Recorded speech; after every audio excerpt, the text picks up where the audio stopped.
Yo, what is going up, guys? I am here yet again in Universal Studios Orlando, Florida. Here you have the beautiful arches in the back. It is a beautiful day out right now. It is not too hot, not too cold. It's just perfect. No humidity. It actually rained in the morning, but it is good today. We're gonna go ahead and check out some upgrades, some things happening in and around the theme park. We also have some Halloween Horror Night stuff that we want to go ahead and check out. And let's just go ahead and enjoy the parks. I'm actually here with my mom, so I have no idea. She wants to ride some rides and I'm totally down. We do have the Express Pass, so we're gonna take advantage of that one. So without further ado, let's go ahead and enjoy a day in the theme parks. You're a wizard, Harry.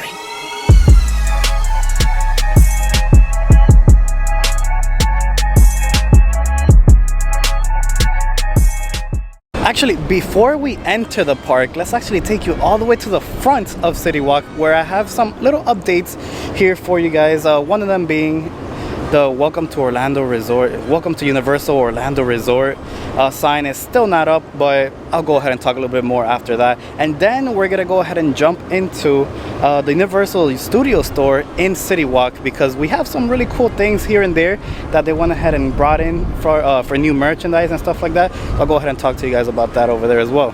Still no welcome sign. Kind of losing hope at this point. So Rise of Gru is completely done, and Nope, it's being promoted here. It comes out July 22nd. Yeah, July 22nd by Jordan Peele. I'll probably check it out whenever it comes out on the 22nd. But yeah, completely switched around. No more Rise of Gru. Ooh, check this out. It's a brand new popcorn bucket. This is actually different. This was actually the first one they had for $38. Now they made this one.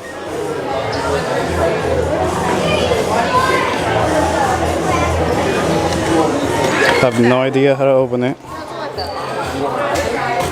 But pretty cute. You guys like collecting popcorn buckets. So that's where it opens.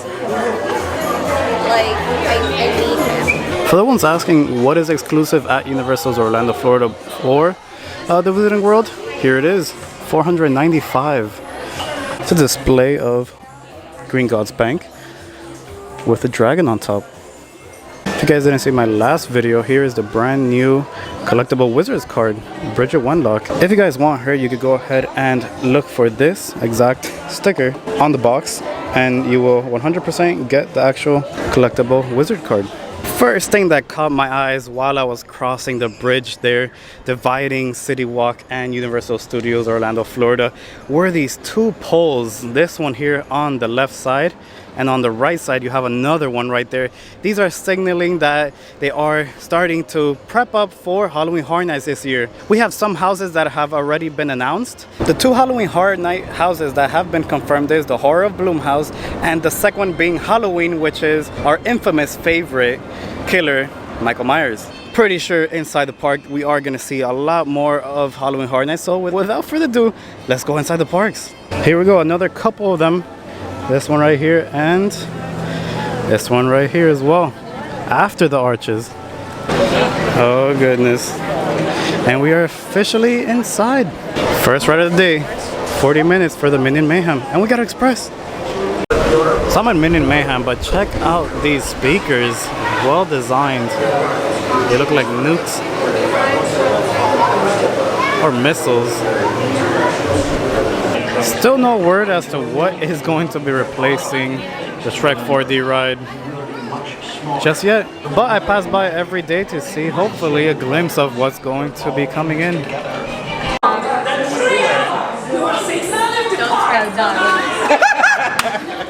You're always trusting Dylan. What?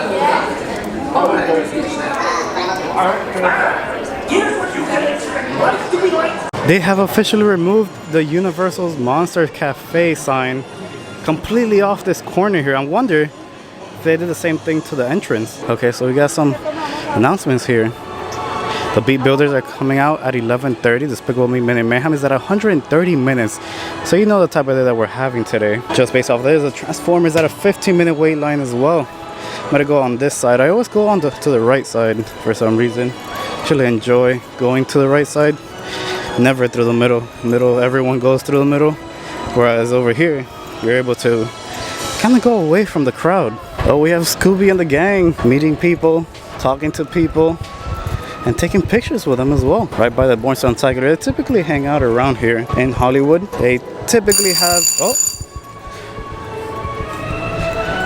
that one always scares me. They typically have the mystery machine around here, but I haven't seen it. But we are on our way to the Kids Zone to check out what I had guessed was the Shrek and Donkey meetup spot, the new one. I think it came true.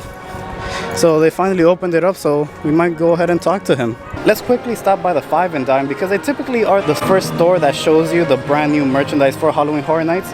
I don't think there is any more. The last one was the Horrors of Blumhouse, so go ahead and check it out. And we do have some Halloween Horror Night merchandise, but it isn't this one.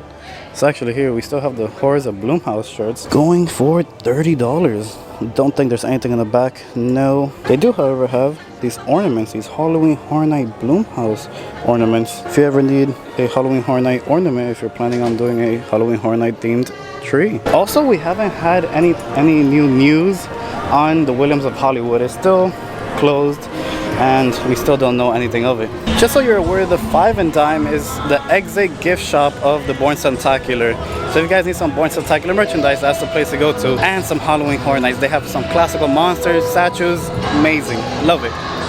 Now we have Dora and her friends dancing it off.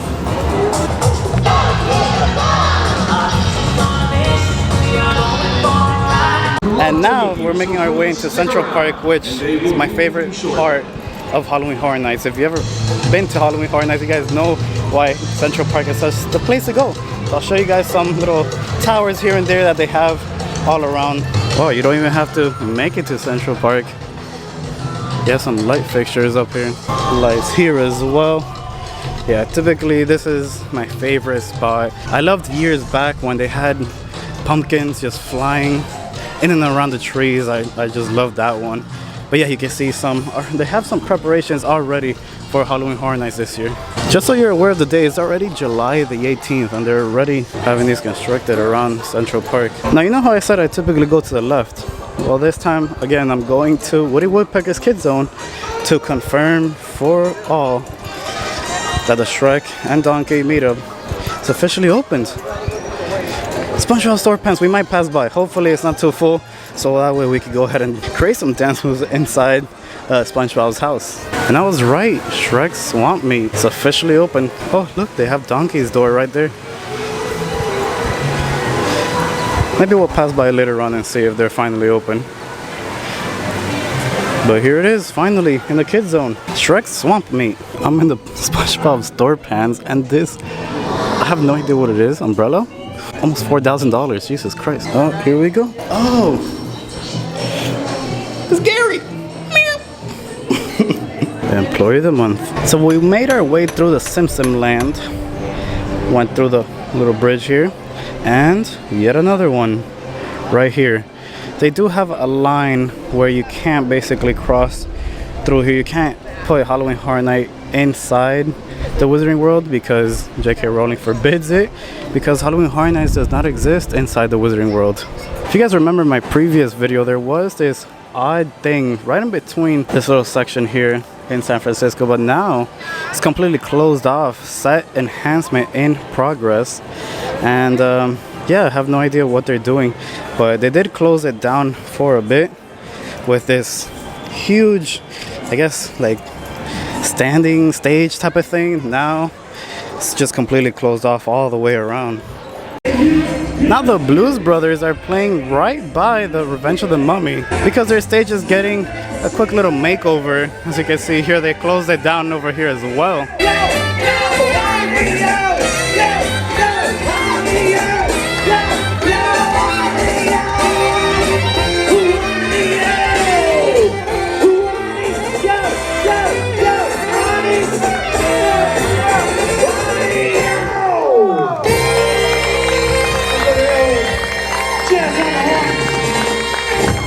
Very much. And now for some Revenge of the Mummy updates.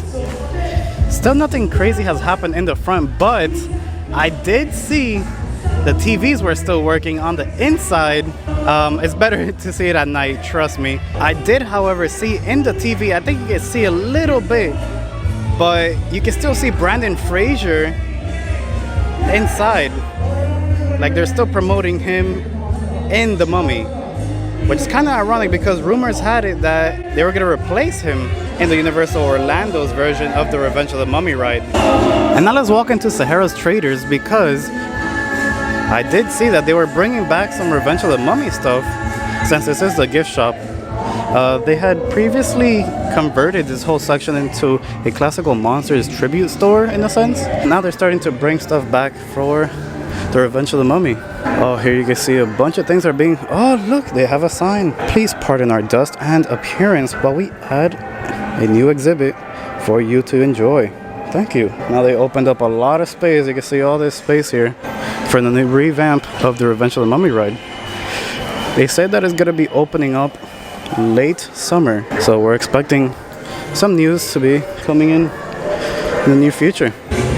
I'm trying so hard to show you the TVs inside, but trust me, if you guys can't see it, he's there. Brendan Fraser is still here, so hopefully, fingers crossed, they have not taken him out because I really like him in this. And here's some information about the launch. Currently closed for scheduled maintenance, reopening late summer. And I am finally on the other side, actually the entrance, main avenue, main street of Universal Orlando. And you can see here, they have some towers here as well, some very Halloween Horror Nights type of styled towers here. They have not only one here on the south side but also on the north side as over there in the entrance. You could also see like a roof type of thing here. This is also one of the main entrances to the back lots. Stage 22 and I believe 24 are both Halloween Horror Night stages. And here's the Rip Ride Rocket.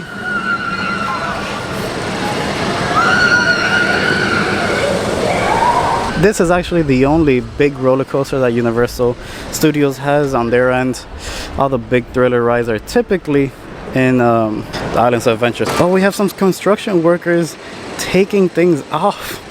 So you can see Universal Studios Classic Monsters Cafe is completely closing. I'm assuming that now, since Epic Universe is going to be using a lot of Universal Monster stuff, they're rumored at least, that's probably why they're gonna take all these things down. I do want to know if they're gonna be moving this one from here to the Epic Universe section, because that would be pretty interesting. I would actually like that. I hope they don't just throw it away, because if they throw it away, I would like one of them at least to put in front of my house.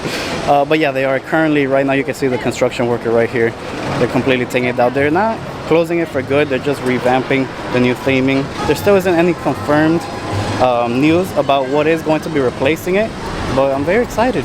Very excited for some new things happening in and around the parks. Here's where they used to have the Shrek and Donkey swamp meets. I keep getting it wrong. Now they're gonna change it into something else. Maybe they're gonna leave it as is and they're gonna use that space for the future retheming of the Universal's Classic Monsters Cafe. So we don't know as of right now, but they're definitely working on it. I would like to see, maybe they had like a time where, you know, the characters pop out. I don't think there is a sign saying at what time they come in and out. No, there's nothing in the back either. Ah, that sucks. Maybe online on their app it has a time where they come out and you can go ahead and stand in line, because standing in line right now and just waiting for them, especially in this heat, is a no-go for me. Well, I tried. Here's Shrek Swamp Meet. Universal's oldest attraction. It's a 15-minute wait. Not that bad. Behind me, you have Bart and Marge Simpson meeting up people. It's typically the same spot as always in the Hollywood Boulevard. But what I have noticed is that a lot of characters in Hollywood Boulevard don't have their cars with them. Kind of odd for today. Typically, they have their cars. They have the Mystery Machine here and all of that, and the Simpsons RV. It's not here. Weird. As I was walking and I'm sweating and all of that, I did think that maybe it's because it's really hot outside. So we just came out of eating at Lambard's. I actually really like it. I would actually compare it to Meteos in Islands of Adventure, only because it's kind of like a better dining experience. I got the Wharf Burger. It was about $13-14 give or take, and it was really good. I'll go ahead and post a clip about it. My mom got a fish and chips, and I don't know what Emily got. Emily, what did you get to eat? Miso ramen. Miso ramen soup. It was a little bit too salty, a little bit too spicy for our preference, but if you guys love salty and spicy food, definitely go ahead and check it out. The Wharf Burger, amazing. Highly recommend it. That's gonna be a wrap on today's video. I hope you guys enjoyed it. If you guys did, smash that like button down below. And as always, if you guys love Harry Potter content and love theme parks just like I do, hit that subscribe button down below. So without further ado, love you guys. See you guys in the next one.